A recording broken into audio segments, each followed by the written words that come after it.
হাদি তো সহজ সরল মনে আসছে, তার পরিপ্রেক্ষিতে কিছুই জানে না। সে যে পাশে আজরাইল নিয়ে ঘুরে বেড়াচ্ছে, এটা তো তার মনের মধ্যে আসবে না। সে তো দেশপ্রেমিক, আর সে তো সবসময় বলতেছে আল্লাহ যখন নিয়ে যাবে কুল্লে নাফসিন জায়কাতুল মউত।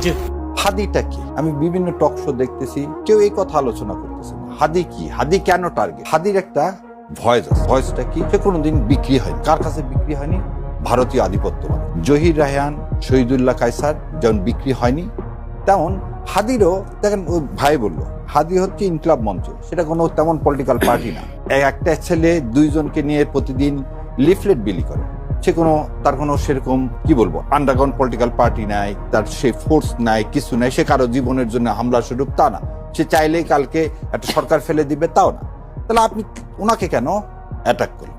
কারণ উনি যে ক্ষুরধার বক্তব্য দিয়ে ভারতীয় আধিপত্যবাদের বিরুদ্ধে যে অবস্থান নিয়েছে, সেই অবস্থান নেওয়াটাই হচ্ছে তার কি একমাত্র গুনাহ।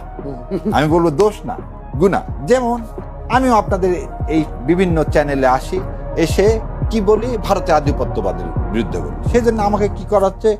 গণশত্রু বলা হচ্ছে, মামার হত্যা জায়েজ বলা হচ্ছে। এইটা তার মানে এই গতকালকে ছিল 14ই ডিসেম্বর, শহীদ বুদ্ধিজীবী দিবস।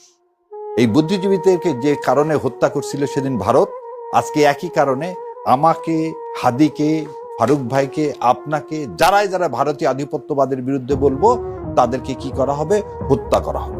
যেন এ দেশটা কোনোভাবেই ভারতের কলোনির বাইরে যে একটা স্বয়ংসম্পূর্ণ স্বাধীন রাষ্ট্র হিসাবে আমরা, আপনি বললেন না 16ই ডিসেম্বর আমাদের মূল লক্ষ্যটা কি ছিল? পাকিস্তান আধিপত্যবাদ থেকে আমরা মুক্ত হব, মুক্ত হয়ে আমরা একটা স্বাধীন দেশে বসবাস করব গর্বের সাথে। সেই গর্বের সাথে যখন করব, 16ই ডিসেম্বরের পরে আপনি কি করলেন?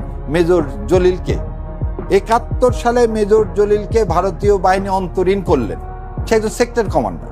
তাহলে সেদিনই বোঝা গেছে যে আমরা যে স্বাধীনতার সূর্যটা 71 সালে 16ই ডিসেম্বর উদিত হয়েছে, সেই সূর্যটা কেউ না কেউ মেঘাচ্ছন্ন করে দিতে চায়।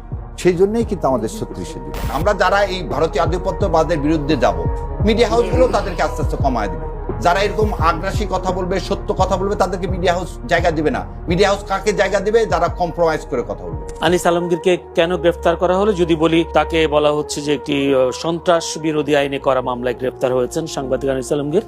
তিনি 5 দিনের রিমান্ডে গেছেন। তিনি আজকে কারাগারে উঠে আবার অজরে কেঁদেছেন, এরকম একটি নিউজও হয়েছে। আপনি এটাকে কিভাবে দেখছেন? কোনো কারণে কারো বক্তব্য বন্ধ করে দেওয়া, নাকি আসলে তার অপরাধ ছিল?